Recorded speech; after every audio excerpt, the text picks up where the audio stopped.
አሰላሙ አለይኩም ቤተሰብ እንዴት ናችሁ? በጣም ጠፍቻለሁ፣ ይቅርታ። ቻናሌን በጣም ጥዬዋለሁኝ፣ ግን ካጋጠሙኝ ነገራቶች ሁላ አይበልጥም። ሰው ሀገር ስትኖሩ ብዙ ነገር ያጋጥማችኋል። እኔ ብዙ ነገራቶች ሳይመቻቹልኝ ቀርተው በቃ ብዙ ነገር ያጋጥማል። ሰው ቤት የምንሰራ ሰዎች ያን ነገር አጋጥሞኝ ነው ብዙም ጊዜ እንደማይመቸኝ እነግራችሁ ነበር። ቤተሰብ እንደምታውቀው ሊቭ ራሱ ከገባው ቆይቻለሁኝ። በፊት ቻናሌን በከፈትኩ ሰዓት እንዴት ሊቭ እንደምገባ እያያችሁኝ ነበር። ከወራቶች በኋላ ግን ነገሩ እንዳሰብኩት እንደጠበቅኩት አልሆነም።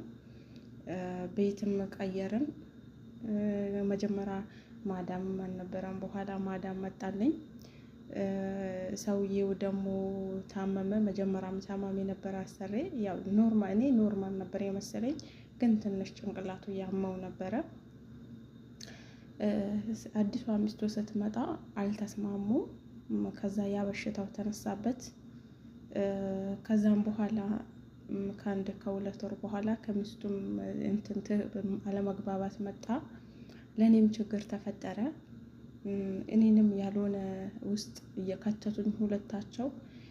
ቤተሰብ ላይ እነሱ ላይ ደግሞ ፍቅር ሰላም ከሌለ ለእናንተም ጭምር ነው። እና ብዙ ነገራቶች ስላሉ ነበረ ዩቲዩብን ጥዬ ቪዲዮ መስራት ትቼ ነበር። እንደምታውቁ ቤተሰብ በዚህ ምክንያት ነው የጠፋሁት። ይቅርታ። ቻናሌን እስቲ ላይክ አድርጉ። እና ከዛም በኋላ ብዙ ነገር ነው የተፈጠረው ቤተሰብ። እኔም ከነሱ ተለየውኝ፣ ከነሱ ጋር ወጣውና እንደምታውቁት ስራ ፈትቼ ቁጭ አልኩኝ ለትንሽ ሳምንታት። ከዛ በኋላ ወደ አዲስ ስራ ገባሁኝ። አዲስ ቤት ስትገቡ ደግሞ እንደምታውቁት አይደለም፣ ቤቱን እስከምትለምዱ፣ ሰውን እስከምትለምዱ፣ የቤቱ ነገር እስከምትለምዱ እንደገና ቁጭ ብላችሁ ቪዲዮ መስራት ምናምን አችሉም። ገባችሁ? ይሄ ስሜት የሚገባችሁ ያው የምታውቁት ታውቃላችሁ ማለት ነው። እና ብዙ ነገራቶች መሀል ላይ ስላሉ ነው ቻናሌን የለቀኩት። ቻናሌን ደግሞ አልለቀውም። ቻናል ደግሞ ስትለቁት እንደዚህ አይደለም፣ አይንቀሳቀስም። ሀታ ሰብስክራይብ እየቀነሰ ነው ሄደው። ቪዲዮ ካለቀቃችሁ ሊቭ ካልገባችሁ እየጨመረ ሳይሆን ሰብስክራይብ ራሱ ሰው ያነሳው ይሁን እንዴት እንደሚቀንስ ራሱ አይገባኝም። እየቀነሰ ነው የሚሄደው ቤተሰብ። እና ቻናሌ ከጀመርኩት ኦልሞስት 1 አመት ሆኖታል። እስከ ዛሬ አልከፈለኝም። እንደምታውቁ ቤተሰብ ከኔ የጀመሩ ብዙ ልጆች 1 ዙር ምናምን እየተከፈላቸው ነው። ለምን 1 ዙር ብዙ ጊዜ እንጂ ያው ጠንክረው የሚሰሩ ልጆች እየተከፈላቸው ነው። ግን የኔ ቻናል እየቆጠረ ነው። እውነት አልሰራውበትም ማለት መስራት ያስፈልጋል። እንደምታውቁት እኔ ብዙም ስለማልሰራበት ነው። ኢንሻአላ አሁን ግን አንዳንድ ቪዲዮችን እለቃለሁ። እናንተ ላይክ ሰብስክራይብ ብቻ አድርጉ። በቃ ይሄ ነው ነገር የተፈጠረው። በቃ አላደል ግልጽ አድርጌ ነግራቸዋለሁኝ። ለዛ ነው የጠፋሁት ለማለት ነው ቤተሰብ። ችግሬን መናገር አለብኝ፣ ለእናንተ መናገር አለብኝ። ግን ብዙ አንዳንድ ሰዎች በእርግጥ እንደዚህ ሲጠፉ የት ሄዳ ነው ምናምን የሚባለው ነገር፣ ለምን ቻናሏንም ለቀዋለች ምናምን የሚባል ነገር አለ ማለት ነው። እኔ ደግሞ መስዋዕት ከፍዬለታለሁ ቻናሌ። ኢቭን ታውቃላችሁ ቻናሌ ተበላሽቶ በክፍያ ነው የተስተካከለው። እንኳን አሁን ለበፊቱም እለቀዋለሁ አልልም ማለት ነው። ይሄ ነው ያጋጠመኝ ውድ እህቶቼ።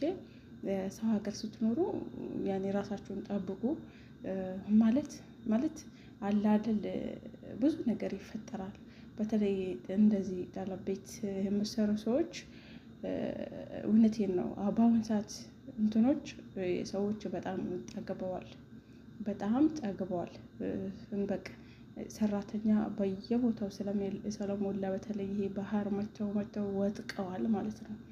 በባህር መተው በቃ በብዛት ስለሆነ ሰዎች የዚህ ሀገር አሰሪዎች በጣም ጠግበዋል። ለእናንተ ያላቸው ቦታ ለዝንብ እንኳን የሚያስቡለት ያህል ለእናንተ አያስቡም። ለምን እንደሆነ አላውቅም። ገባችሁ? ስለዚህ ይሆናል እራሳችሁን ትወደኛለች ሴትዮዋ ትወደኛለች ምናምን ብላችሁ አሳልፋችሁ አትስጡ። በቃ አለ አይደል? እኔ መታገስ ያለብኝ እስከ ጥግ ታግሻለሁኝ። በቃ ቪዲዮ አልሰራ ከጠዋት እስከ ማታ ቆሜ ኩሽና ላይ ክላሴን ስራ ጨርሼ መግባት አልችል፣ እዛ ቤት እያለው ማለት ነው። ብዙ ፈተናዎች አሉ ያጋጥማሉ። ከዛን ደግሞ አንዳንዴ ደግሞ በህይወታችሁ እንደዚህ በህይወታችሁ ምሰሩት ለማን ነው ምሰሩት? ለራሳችሁ እስከሆነ ለህይወታችሁ እለወጣለሁ ብላችሁ እስከሆነ ድረስ ለማን ነው ምሰሩት? እናንተ እንትን ካላችሁ ለማን ነው? ገባችሁ? ያው ያ ነገር ታስቦ ያው በዛም ቤት ወጣሁኝ፣ ብዙ ነገር ተፈጠረ። ለዛ ነው ውድ እህቶቼ ብቻ ታሪኩ ብዙ ነው። በሰፊው ለወራችሁ ፈልጋለሁኝ፣ ግን ቻናል አንዳንድ ቪዲዮዎች ልልቀቅበት ብዬ ነው። አሁንም ያኔ ቤቱን በጣም ምናምን ለምጄ ሳይሆን ደግሞ ውጭ የምንሰራ ሰዎች ታውቃላችሁ፣ አያስታውቁም ሰዎች መቼም ከስራ እስከሚያስወጧችሁ ድረስ እንደወደዳችሁ ማታውቁ ያኔ ወደውም ቋሚ ነው አትባሉም። ገባችሁ? እኔ በስጋት የሆነ መቼ ለመቼ ያስወጡኝ ይሆን ስትሉ ነው የምትሰሩት። ገባችሁ? በቃ ደንታ ቢስ ሆነን ስለምንሰራ የሆነ ያለ አይደል ስልክ ባናበዛ ጥሩ ይመስለኛል። ለዛ ይመስለኝና ብዙም ከስልክ ጋር አይደለም። ለዛ ነው